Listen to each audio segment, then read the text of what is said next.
দুর্বোধ্যতা নিয়ে যেমনটা আলোচনা করছিলাম যে কবিতার দুর্বোধ্যতা আসলে আসার কারণটা কি, আমরা যেমনটা বলছিলাম যে আসলে কবিতার দুর্বোধ্যতা আসার যে কারণ তা হচ্ছে অগভীর চিন্তা, অদূরদর্শী কল্পনার দাসত্ব এবং ভুলভাল চিত্রকল্প উপমা দিয়ে নিজেকে আলাদা আলাদা হিসেবে প্রমাণ করার প্রচেষ্টা এবং নিজস্ব কাব্য ভাষা তৈরি করার যে অহমিকা, এই অহমিকা থেকেই কিন্তু এই দুর্বোধ্যতার সৃষ্টি হয়।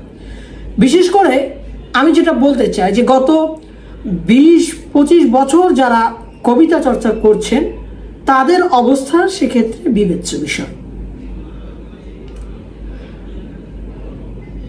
এ প্রসঙ্গে আবুল ফজলের একটা মন্তব্য পড়ছি, আপনাদের বলছি। সেটা হচ্ছে এরকম যে কবি এবং কবিতার শীর্ষক প্রবন্ধে তিনি বলেছেন যে আধুনিক কবিতার বিরুদ্ধে অভিযোগ উঠেছে এই কবিতা দুর্বোধ্য।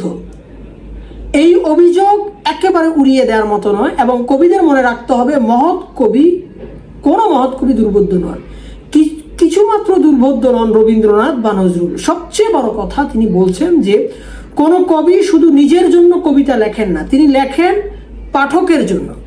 আমি আবারও কথাটা বলছি, কোনো কবি শুধু নিজের জন্য কবিতা লেখেন না, তিনি লেখেন পাঠকের জন্য।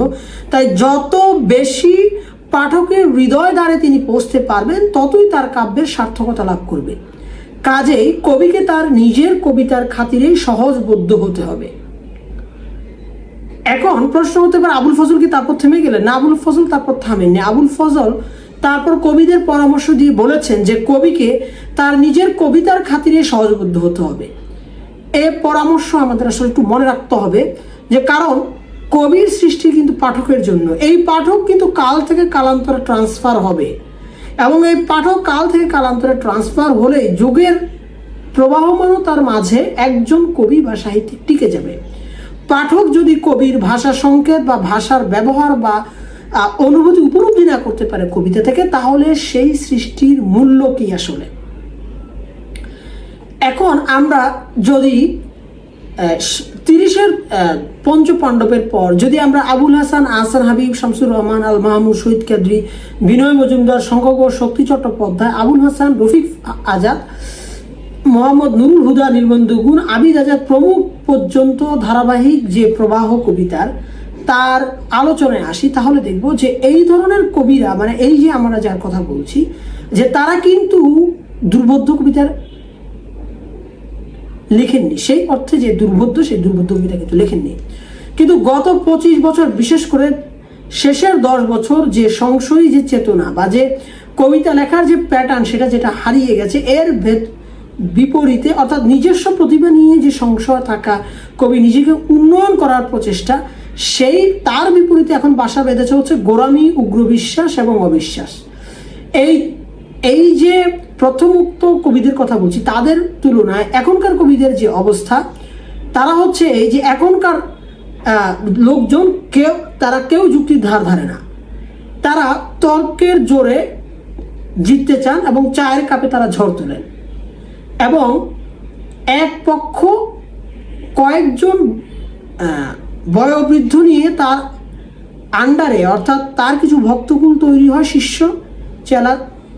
এই শিষ্যরা তার অনুসরণ করে তাকে কবি মনে করেন এবং এইভাবে কবিতার লেখার কবির কতগুলো গোষ্ঠী তৈরি হয়েছে আমাদের এই বাংলা সাহিত্যে। ফলে বাঙালির যে অবস্থা, বাঙালির বৃহত্তর অংশ এই বিষয়টি নিয়ে কেউ প্রশ্ন করে না, কারণ সবাই তর্কভীরু। দীর্ঘদিন ধরে চলে আসা যে কোনো প্রথা তারা বিনা প্রশ্নে, আমি আবারও বলছি, তারা বিনা প্রশ্নে মেনে নেয় যদি দেখে ওসব প্রথা মেনে নিলে তার কোনো আর্থিক ক্ষতি হবে না এবং সামাজিকভাবে তিনি মূল্যায়িত হবেন এবং সমাজ থেকে তিনি সুবিধা পাবেন, তখন তিনি সেই বিষয়গুলো মেনে নেন। কারণ বাঙালির চরিত্র হচ্ছে যে সে একবার আধবার ফোঁস করে জ্বলে ওঠে, তবে সেটা না বুঝেই ষোলানা না বুঝে জ্বলে ওঠে এবং তাদের ঘুমন্ত দশা থেকে জাগানোর জন্য বংশীবাদকের প্রয়োজন হয় এবং এই বংশীবাদক ছাড়া কিন্তু তারা কখনোই ঘুম থেকে জাগ্রত হন না। কখনো নেতাজি সুভাষচন্দ্র বসু সেই বংশীবাদক হয়ে এসেছেন এবং কখনো কাজী নজরুল সেই বংশীবাদক হয়ে এসেছেন এবং তাদের আত্মসম্মানকে জাগ্রত করার চেষ্টা করেছেন এবং তারা একটু নড়ে চড়ে বসেছে। নতুন কোনো প্রথা যেমন তারা মেনে নিতে পারে না, তেমনি পারে না কোনো প্রথাকে ভঙ্গুর জেনেও তা প্রত্যাখ্যান করতে। তারা সহজেই সম্মোহিত এবং সহজেই প্রভাবিত হয় দুর্বোধ্যর দ্বারা। এর মধ্যে সৃজনশীল বাঙালির তো আসলে আরেকটা প্রবলেম রয়েছে, সেটা হচ্ছে এরকম যে তারা দ্রুত খ্যাতি প্রার্থী এবং শ্রমবিমুখ। ফলে বিপুল প্রস্তুতি এবং কঠোর সাধনা করে যে নিজস্ব কাব্য ভাষা তৈরি করার সময় প্রয়োজন হয়, তারা সেই সময় এবং শ্রম ব্যয় করতে চান না। তারা অল্প জলে সিদ্ধ হয়, ডুবেও অল্প জলে। অর্থাৎ তাদেরকে আপনি সামান্যতেই সিদ্ধ করে ফেলতে পারবেন, আবার উত্তেজিত করে দিতে পারবেন, এবং সামান্যতেই তারা ডুবে যাবে। এবং তারা কেবল ছোট ছোট ঢেউ, অল্প কিছু একটা আঁচ, যাদেরকে সহজেই বোঝা যায়। অগভীর চিন্তা, আমি আগে যেটা বলেছি যে অদূরদর্শী কল্পনার দাসত্ব আজকের কবিতা এবং কবি আচ্ছন্ন। আজকের কবি এবং কবি অগভীর চিন্তায় আচ্ছন্ন। বিশেষ করে তারা, আমি যেটা আগেও বলেছি যে গত 20-22 বছর যা রচনা করেছেন তা আসলে পাঠকের সাথে এক ধরনের সূক্ষ্ম প্রতারণা করেছেন। অবদ্ধ বাক্য গঠন করেছেন, অর্থহীন শব্দপুঞ্জ জড়ো করে বাংলাদেশের কাগজের দাম বাড়িয়েছে।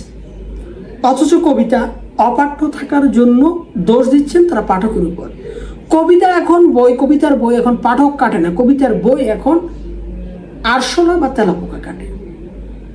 তাদের মনে রাখতে হবে, আমি আগেই বলেছি যে প্রথম আধুনিকতার বিরুদ্ধে যে অভিযোগটা ওঠে, অর্থাৎ 30-এর দশকের কবিদের সম্পর্কে যে অভিযোগটা ওঠে,